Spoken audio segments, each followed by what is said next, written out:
mengatasi ketika wisatawan itu lagi sepi? Jadi itulah yang akan kita cari tahu sama kelompok ini. Apa sih masalah yang ada di GDP tersebut? Bagaimana solusinya yang kelompok ini akan berikan, kontribusikan ke perusahaan Mobile Activity?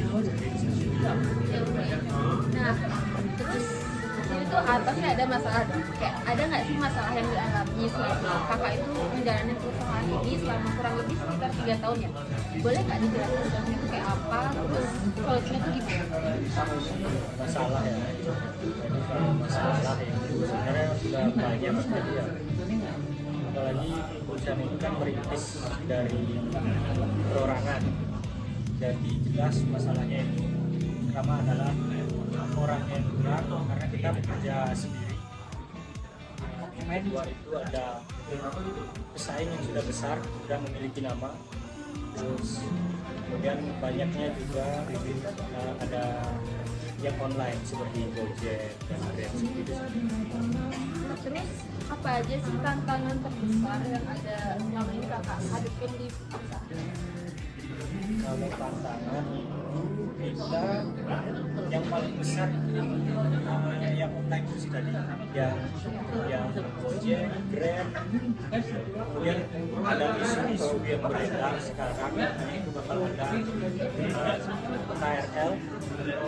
Nah itu jadi problem pertama dari Mobile Activity. Berarti ini ya customer-nya itu kayak di kurang di online gitu ya? Ya, itu sangat mengganggu aktivitas dan juga kan mereka penjualan mereka itu sangat tidak masuk akal ya, maksudnya jatuh sekali harganya. Oke. Nah, terus gimana sih pendekatan perusahaan terhadap transformasi digital di era sekarang?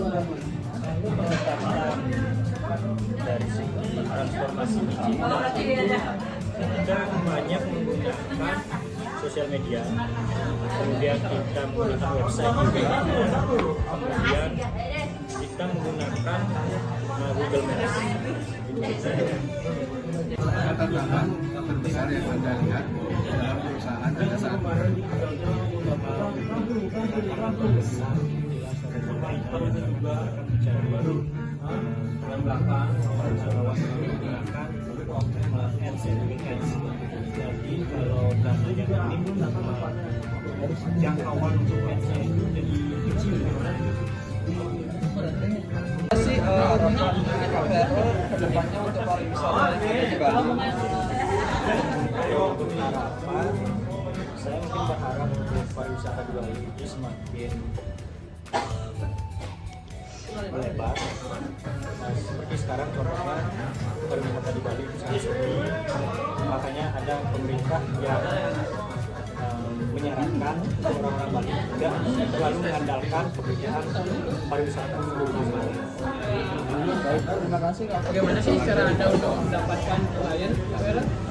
Jadi yang pertama-tama itu saya menggunakan website jelas, kemudian menggunakan sosial media juga, kemudian menggunakan maps. Itu aja sih. Berjalan di dunia digital banget ya. Terus yang kedua, bagaimana sih cara Anda untuk memanage perusahaan Anda? Jadi kita tuh mengelola sosial media untuk membuat satu postingan berupa video atau foto, kemudian kita melakukan juga memposting foto dengan wisatawan, mempostingnya itu di Google Maps. Kemudian kita juga melakukan promosi di Google Ads. Itu sih.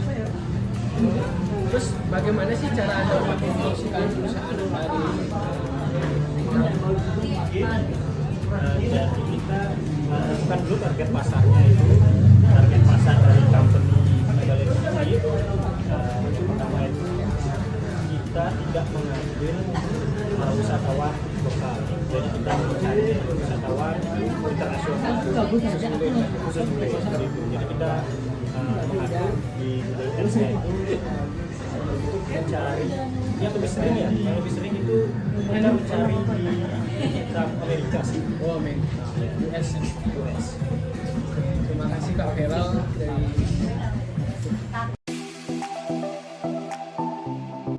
sini kita sudah melakukan implementasi dengan turun tangan langsung. Kita juga sudah membagikan beberapa brosur kepada wisatawan lokal maupun mancanegara, tapi beberapa ada wisatawan lokal maupun mancanegara yang tidak dapat difoto karena mungkin menurut mereka itu privasi bagi mereka. Jadi hanya itu yang dapat kita dokumentasikan, dan kita juga sudah menjelaskan tentang apa saja sih My Bali Activity dan kelebihan-kelebihan dari My Bali Activity daripada perusahaan-perusahaan lainnya.